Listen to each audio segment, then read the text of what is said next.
गमन का भी मामला, घोटाला भी हो रहा है। ये सारा मामला इसकी जांच विजिलेंस से कराई जाए। मेरी मुख्यमंत्री महोदय से मांग है। ये जो पानी है सारा दिल्ली की तरफ जा रहा है यहाँ से। साथ ही मैं आपको दिखाऊंगा कि यहाँ पे इससे एक पानी और डाइवर्ट किया जा सकता है। ये जो पानी है ये यूपी की साइड, कानपुर साइड। साथियों नमस्कार, मैं रतनपाल भारती और आप देख रहे हैं नेशनल न्यूज लाइन। देश की राजधानी दिल्ली और हरियाणा के कुछ जिलों में जो यमुना के पास लगने वाले हैं उनमें काफी भयावह हालात देखे जा सकते हैं। बाढ़ का आलम यह है कि जहां तक भी नजर जाती है वहां तक सिर्फ पानी ही पानी नजर आता है।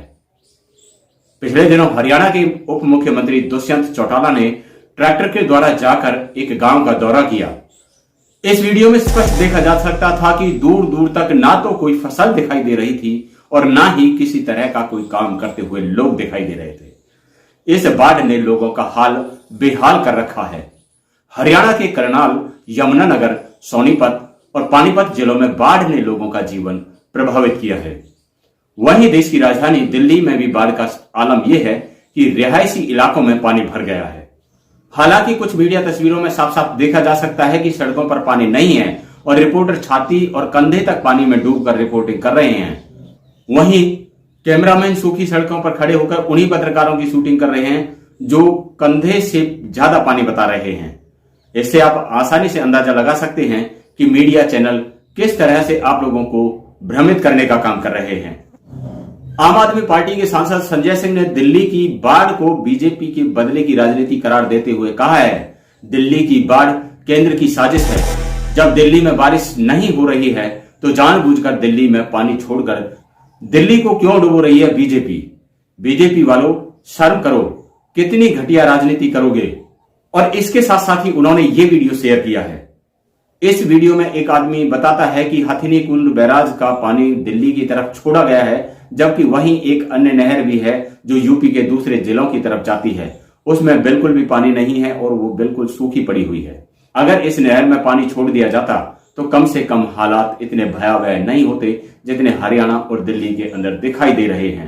और लोगों का जो जीवन अस्त व्यस्त हुआ है वह इतनी बुरी तरह से प्रभावित नहीं हुआ होता। आज हम खड़े हैं हरियाणा के हथिनी कुंड बैराज पर जो हल्का जगाधरी में पड़ता है। मैं आपको दिखाना चाहता हूं कि ये हथिनी कुंड बैराज है।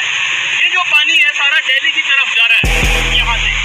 साथ ही मैं आपको दिखाऊंगा कि यहाँ पे इससे एक पानी और डाइवर्ट किया जा सकता है। ये जो पानी है ये यूपी की साइड, कानपुर साइड एक नहर जाती है तो उसमें ये डाइवर्ट किया जा सकता है। सारा पानी दिल्ली की तरफ जा रहा है। अब मैं आपको हम देखते हैं कि क्या इधर जो कानपुर की तरफ यूपी में जो नहर जाती है उसमें भी पानी है।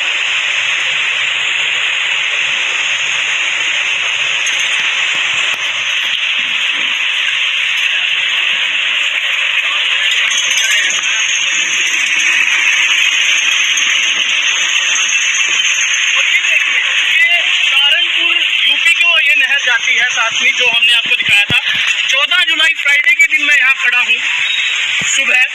अब आप देखिए ये नहर बिल्कुल ही सूखी है। जब हमने लोगों से पता किया तो वो कह रहे हैं कि अमूमन इस नहर में पानी चलता है, पर पता नहीं 2-3 फ्लड की वजह से सारा पानी दिल्ली की तरफ डाइवर्ट किया गया है। कोई भी पानी यूपी की साइड नहीं छोड़ा गया। अब मैं आपको वो फ्लो दिखाता हूँ जो दिल्ली की साइड जा रहा है पानी सारा के सारा।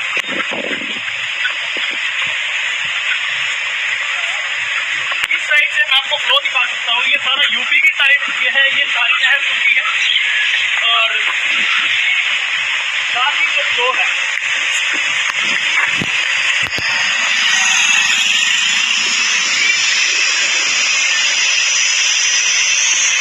ये वो पानी है सारा के सारा जो दिल्ली को जा रहा है।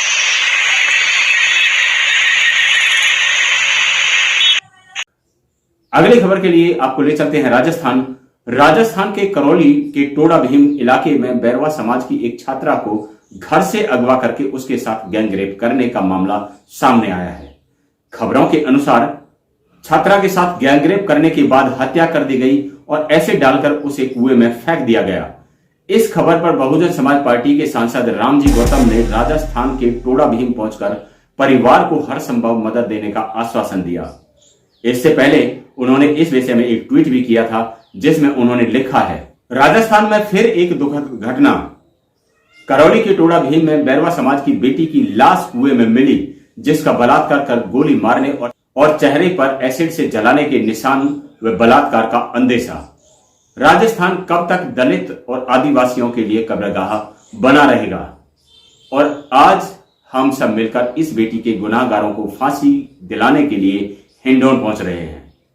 वहीं आजाद समाज पार्टी के संस्थापक चंद्रशेखर आजाद ने भी इस मामले में ट्वीट कर कहा है, राजस्थान में करौली की दलित छात्रा को गुंडों ने कल सुबह घर से अगवा कर गैंगरेप किया, गोली मारी, एसिड डाला और फिर कुएं में फेंक दिया। बेहद दुखद, शर्मनाक और निंदनीय। पुलिस को मामले की हर एंगल से जांच करनी चाहिए और दोषियों के खिलाफ सख्त से सख्त कार्रवाई होनी चाहिए।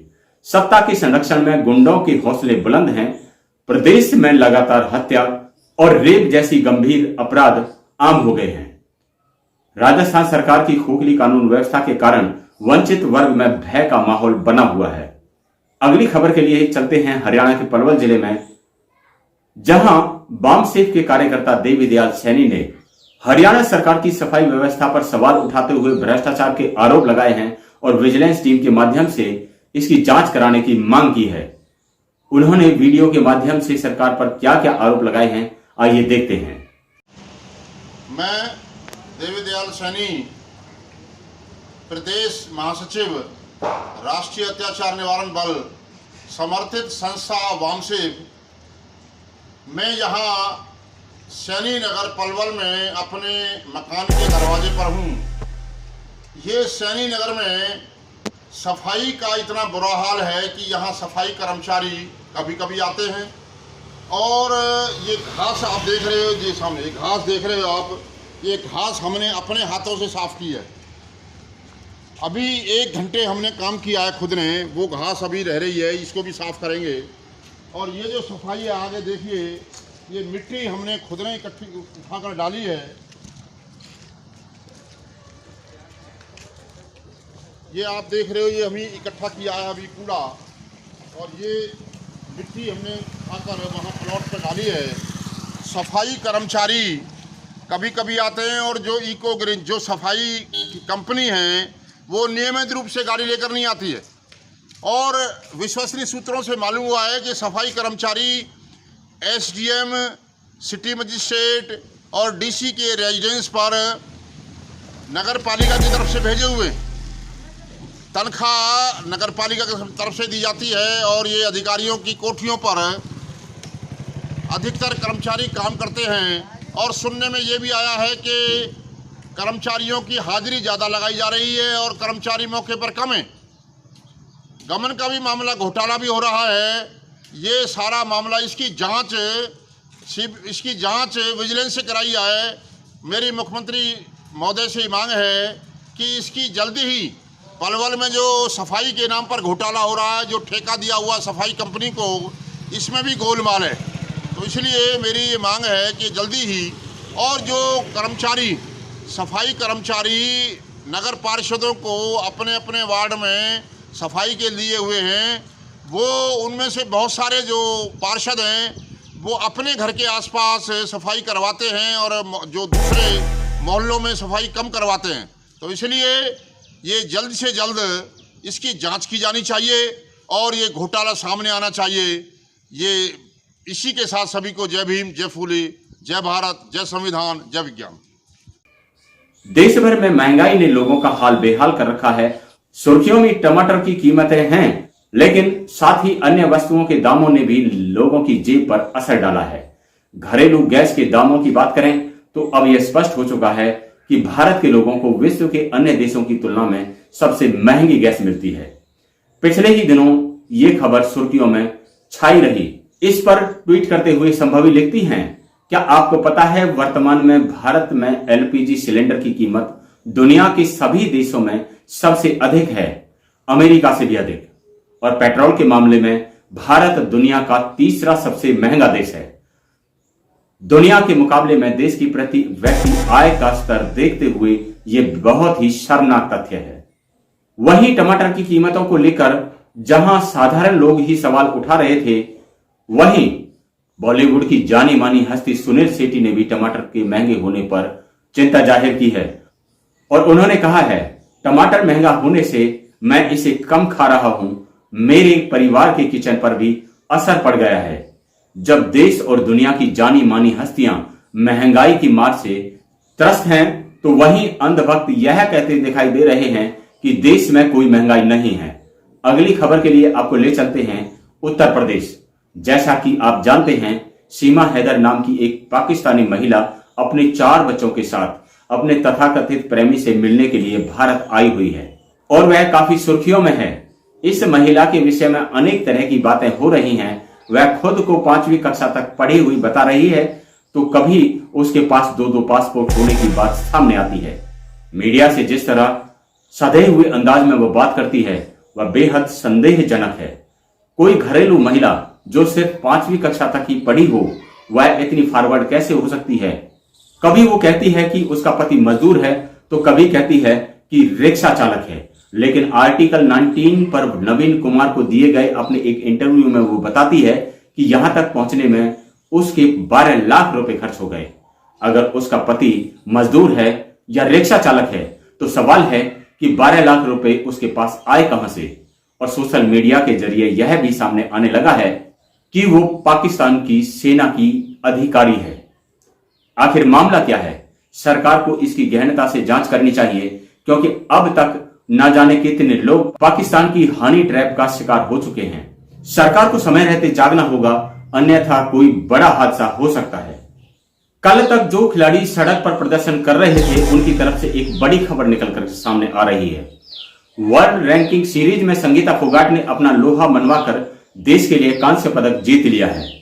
संगीता फोगाट की इस जीत पर पूर्व राज्यपाल सत्यपाल मलिक ने अपने ट्वीट में लिखा है, संगीता फोगाट ने वर्ल्ड रैंकिंग में कांस्य पदक जीता है। बेटियों को अगर समय रहते इंसाफ मिल जाता और धरना देने पर मजबूर नहीं किया जाता, तो गोल्ड मेडल भी आ सकता था। सड़कों पर बैठा कर हौसला तोड़ने की तमाम कोशिशों के बावजूद भी हमारी बेटी ने हिम्मत नहीं हारी। मायूस जरूर हुए, पर लड़ना जारी है। अगर इन खिलाड़ियों को धरने पर बैठने के लिए मजबूर नहीं किया गया होता और इन्हें पहले ही इंसाफ मिल गया होता, तो निस्संदेह यह खिलाड़ी कुछ बड़ा कर सकती थी। अगली खबर राजनीति से जुड़ी हुई है। लोकसभा चुनाव 2024 की तैयारियों के मद्देनजर सभी राजनीतिक दल अपनी अपनी तैयारियों में लगे हुए हैं। जोड़ तोड़ की राजनीति अपने चरम पर है। ओम प्रकाश राजभर ने तमाम राजनीतिक अटकलों को विराम देते हुए आखिर एनडीए गठबंधन में खुद को शामिल कर लिया। कल केंद्रीय गृह मंत्री अमित शाह से उनके आवास पर लगभग 1.25 घंटे तक उनकी बातचीत हुई और उसके बाद अमित शाह और ओम प्रकाश राजभर ने इसका ऐलान कर दिया। इन तमाम खबरों पर आपकी क्या राय है, कमेंट में हमें जरूर बताएं। अगर आप चैनल पर नए हैं तो इसे सब्सक्राइब करें, वीडियो को ज्यादा से ज्यादा लाइक और शेयर करें, ताकि हमें आपका मॉरल सपोर्ट मिलता रहे। अगली वीडियो में आपसे फिर से मुलाकात होगी, तब तक के लिए नमस्कार।